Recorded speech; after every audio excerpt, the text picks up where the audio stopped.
Coming at you, 2017 NCO program, 7th precinct.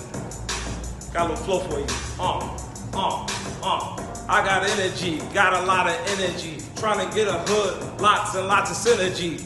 We got energy, lots and lots of energy. Trying to get a hood, lots and lots of synergy. I'm the commander-in-chief, the 7CO, letting you all know how my NCOs flow. What? Day and night to the community's delight. I got 3 steady sectors, Adam Boy C, helping the community out with unity. First up the bat is Sector A. Wanted to tell the people what you got to say. Don't hurt. Officer Moran, Lower East Side, not the B side, that's how I ride. NYPD is what I rep. 11 years on and I ain't done yet. Basketball City, Gouverneur Gardens, just to name a few. Let me introduce you to someone from my crew. I'm Detective Crook, here to say, backing up my partner each and every day. Sector Adam is how I roll. Neighborhood policing is my goal. What? My name is P.O. Stump, and I'm not a chump. Hanging out in Seaward Park and all the LES landmarks. I have sentiments for tenements, it's not a mystery. Delancey to Grand were available on demand. What? Allen to the FDR, sitting for the Sadar. Egg drop soups for Mings. If you need help, give our phones rings. Who's the hottest MC? Haha, not me. I may spit the wackest rhymes, but I can help you solve crimes. Patrolling Sector Boy is the place to be, keeping you alive with my daily 5. If you need more info, please take a look. Do me a favor, come hit me up on Facebook. Smooth. They ain't have a remember what you would call me E. I could be anywhere, but I'm in Sector C. Trying to make a change, but it starts with me though. From the neighborhood to the hoods and seas. I love the kids, I really do. Let me show you what Pure Fauntleroy can do. Me and my partner are holding it down. From Ridge to Ludlow is where we get down. Come on. I'm a sergeant's operator. I am the community collaborator. From the north, south, east, and west. I show up when there's a rest. Right hand man to the boss. If you need help with Facebook, let me give you a call. Sergeant, come on, kill him. I'm badder than bold, bolder than bad. The best thing NCO ever had. Backing up the POs, that's how I do. NCO, that's my whole crew. Emails and texts, all non-stop, but it's cool cause that's how I rock. From Room to Ridge, all the way to Cass Deli. Hit me up for a meet and greet whenever you're ready. Shout out to Big Sam, he's my #1 hitter. Do me a favor, hit me up on Twitter! Umbrella. She's up. Whole nother level of shit you can't even understand. What is good, my people? We are live back again with another episode of The Forecast. So out in New Jersey, the police chief, Frank Nucera, was charged with a federal hate crime after he beat up an 18-year-old young brother while he was in handcuffs. Now, let's go back and see what could have happened that would lead to a police officer actually getting charged with a hate crime. Now at 5:30, a former New Jersey police chief is accused of racially motivated attack on a black teenager. The former chief appeared in federal court in Camden today to face hate crime charges. Eyewitness News reporter Cleve Bryan is live in Bordentown with disturbing details. Cleve. Well, officials say that after a violent act of abuse against a black teenager here at this Ramada Inn, a Bordentown officer reported the former chief, who will now face possibly spending his golden years in prison. The conduct alleged is shocking. Federal investigators have charged former Bordentown Police Chief Frank Nucera with a hate crime assault and depriving an 18-year-old African-American man his civil rights. According to a criminal complaint, the young man was arrested in September 2016 during an incident at a motel. While handcuffed in police custody, the chief allegedly slammed the black teen's head into a door jamb and punched him. The complaint alleges that the defendant harbored an intense racial animus towards African Americans. A concerned officer within the Bordentown Police Department reported the incident to federal authorities and told them Nucera had a long history of racism. At one point, he allegedly said to a fellow officer, "These N-words are like ISIS. They have no value. They should line them all up and mow them down. I'd like to be on the firing squad." A police badge will not shield anyone from accountability for a criminal act. Nucera, who was also the Bordentown administrator, retired abruptly this past January. Today, the township released a statement saying, in part, the township has moved forward with new leadership that promotes community, inclusion, and equality. That's unacceptable. I mean, he's supposed to be like a community leader. How he got an authority, who knows? I don't know. It's sad. New Jersey's NAACP says police departments everywhere need to show resolve eliminating racism. We would ask that other police officers have the ability and the strength of character to step up and especially when it's a police chief. Well, federal authorities say to their knowledge, the racist behavior was just limited to former Chief Nucera, who was in court earlier. His bail was set at $500,000 unsecured, which means he was able to go home, but he could face up to 20 years in federal prison. So, according to the reports, Police Chief Frank Nucera and another officer were called because the 18-year-old brother and another 16-year-old young girl didn't pay for a room after swimming in the pool at the Ramada. Now, according to the reports, the teenagers and the police officers got into a physical struggle, and the young brother and what I guess is a young sister were pepper sprayed and they were handcuffed. And that's when the police chief, Frank Nucera, grabbed the 18-year-old and slammed his head into the door jamb, and when the brother complained about it, he hit him in the back of the neck. Now, the problem for him is he was so racist and so extreme with it that some of the other officers felt uncomfortable with it, and they went and told on him. One of the officers that was there ended up recording him making racist remarks about the young brother and sister that he just arrested. In the meantime, we have some new developments. In a shocking story in New Jersey, a former police chief himself charged with a federal hate crime for allegedly assaulting a black teenager. He's also accused of openly talking about violence toward African Americans. He was turned in by his own officers. CNN's Jason Carroll has a story for us. The conduct alleged is shocking. It's a shocking breach of the duty. New Jersey's acting U.S. attorney could barely contain his anger. One of the most disturbing and disgusting events I've seen in over 20 years in law enforcement.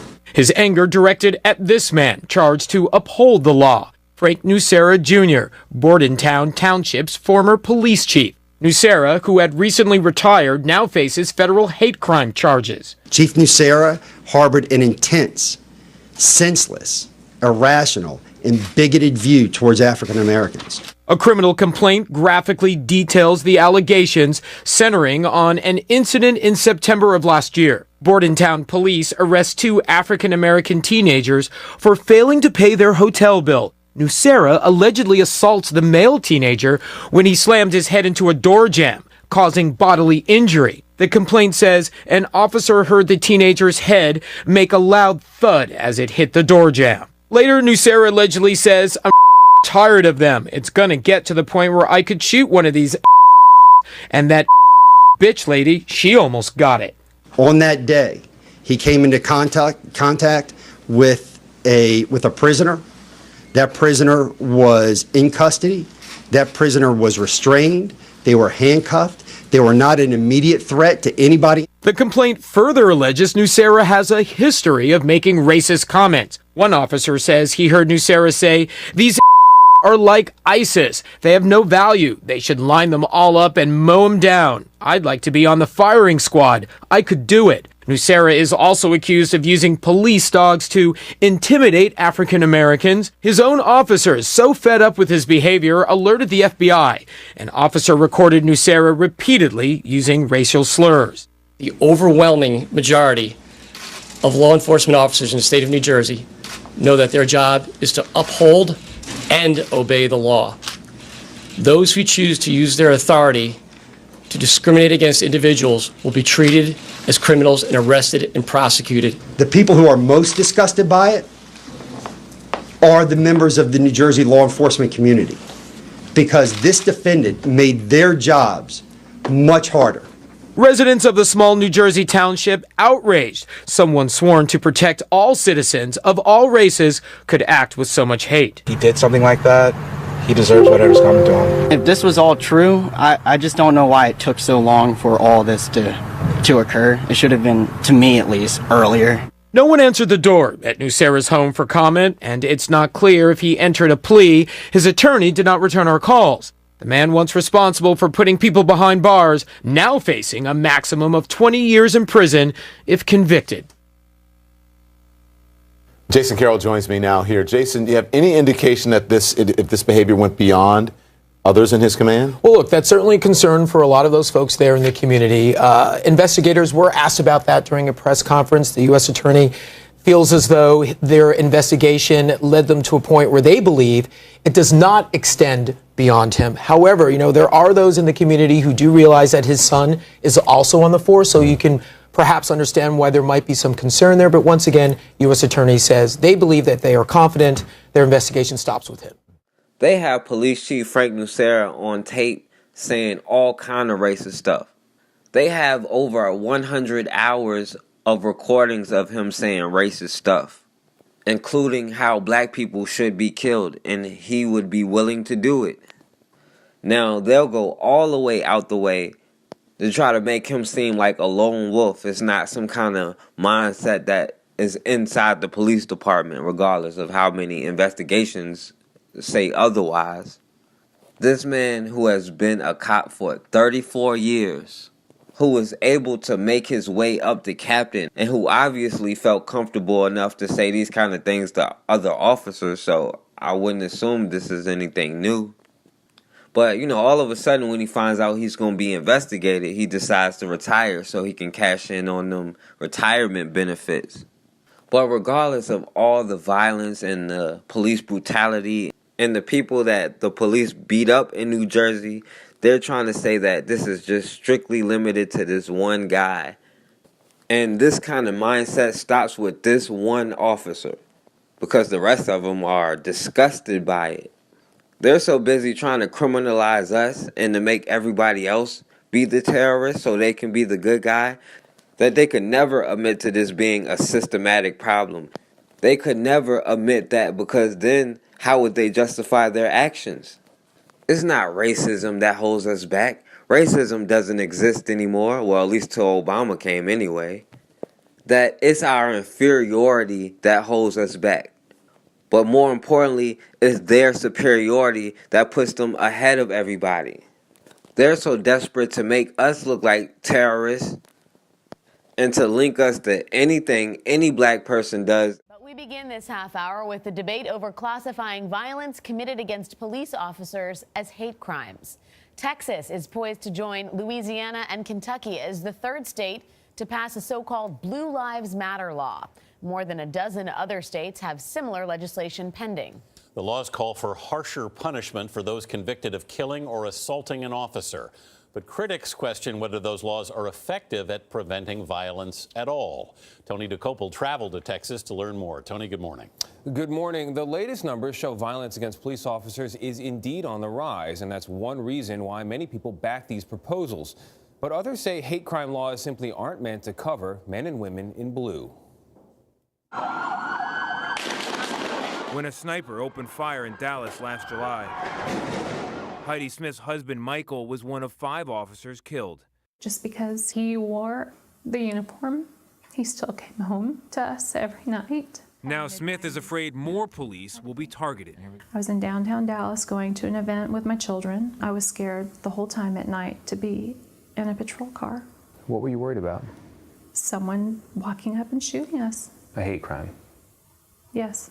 135 officers were killed on duty in 2016, the highest total in 5 years. Of those, 21 officers were ambushed, the highest total in more than 2 decades. This is the building. This is El Centro, the college. That's why Texas State Representative Jason Villalba introduced a bill to give the blue uniform itself protection. Now we're seeing attacks on police officers based solely on one thing: their status as police officers. And I think that's what's important about this legislation. There are people who would say it cheapens the category, that hate crimes are supposed to stop bigotry. Well, I think you can call the attacks that we've seen against our police officers clearly within the category of bigotry. When you attack a police officer merely because they are doing their job, we must respond in the same way that we would protect those who are of a different color. Jeffrey Robinson is a human rights attorney with the American Civil Liberties Union. He argues that crimes against police are already well prosecuted. In fact, we have supported, as we should, our law enforcement officers. So to suggest that police officers should somehow be protected by a hate crime is to misunderstand what a hate crime is. Even if every state in America protected police officers as a group with hate crime laws, you don't think there'd be any drop in killings against police? There'd be no drop in killings of police whatsoever. What that response does is to ignore the reality. You want to talk about training, culture, and accountability and changing those things in policing? That's going to be hard. That's going to take effort. And people don't like to talk about that, but that's where we are. Heidi Smith believes the legislation will give police the protection they need to do their job. Would it be a validation of Mike's life to have this bill following his death? Absolutely, yes. And the other 4 officers as well. And Texas Governor Greg Abbott is expected to sign the new bill into law. But while many states move closer to doing the same, critics say the only way to make police truly safer is to improve relations with the community. It really calls into question the definition of hate crime and bigotry in this. It can be a hateful act and yet not a hate crime. Yeah. They have to link us to every single thing that a black person may have did wrong. Because when you look at who's doing the hate crimes, it's still disproportionately us as the victims, no matter how they try to slice it. But it doesn't matter, right or wrong, they will protect their own. They can't admit to who's actually out here committing the hate crimes, because then they would have to actually look in the mirror and take some accountability. Because then they would actually have to look in the mirror and admit to themselves what is actually going on, even though they already know. But they understand that they have to protect their society. They have to protect each other. That's why they protect people like that sick white girl who poisoned that sister Chanel Rowe. Welcome back, guys. Last month, I reported the story of 2 University of Hartford students in Connecticut who had a really extreme case of roommate rivalry. That's what people were calling it. However, one girl, Brianna Brochu, what she did to her roommate, Chanel Jazzy Rowe, was more of a hate crime, which Rowe, who is black, is even saying that is racially motivated. Rowe posted a video explaining the incident on Facebook, which was very graphic, including Brochu, who's white, using Rowe's utensils in her privates, putting moldy clam dip in her food, and wiping, yes guys, wiping her bloody pads on Chanel's school bag, eventually leading to Rowe getting sick and having to move out. Brochu was caught because she posted the incident and details about it on her social media account. Rowe pressed charges after the school threatened her not to bring this to the attention of anyone. And Monday, Brochu pleaded not guilty to charges of breach of peace and criminal mischief. And prosecutors did not file additional charges Monday for hate crimes. The whole point of this was a hate crime. She said, or she has dodged that charge. The NAACP, who called for this to be charged as a racial hate crime, they're very disappointed. The organization's president says, "We are very, very disappointed with the prosecutors not pressing this case hard enough. They are not making this an urgent matter from where we sit. They are not making this an urgent matter from where we sit. This is a hate crime. Let's stop playing games. Let's stop pushing this away." Brochu's lawyer says that he already knew hate crime wouldn't be considered because this isn't racially motivated. He also added that things like this have been happening since kids went to school and became roommates. As reported by The Root, Brochu requested a jury trial, with the case being scheduled to continue after the new year on January 29th. You guys, we can go over this real quickly. because I mean, all this, it just shows that the justice system leans towards, for me, if this was a flipped case, and this is Chanel, who is the black girl. She even said this before this was brought to trial. She said that, listen, I know if I were doing this to her, Brianna Brochu, who's white, if I did this to her, I would be all over the news. I would be in jail. I would be suspended out of school. Oh, hell yeah. Expelled out of school. Yeah. They would be looking to give me the harshest punishment reprimand. possible. And to me, the fact that they're not considering this a hate crime, I don't care if they say it's racially motivated or whatever, this is a hate crime. She went after this girl, called her Jamaican Barbie, you know, referenced her all kinds of ways. And I think this is disrespectful. This girl got sick, you guys. Her body, she was sick and couldn't understand why she was getting sick. With this girl coming after her, and that's why I see this as a huge issue. The fact that the white girl's lawyer, Brianna, her lawyer is saying that this is nothing. I don't understand it. You guys help me. And she almost died. I mean, she almost died. She was saying, and she did it because she was a racist. I mean, look, she did racist things. The things that she said, her comments were very racist. Yeah. And the fact that she did this, I mean, what did she?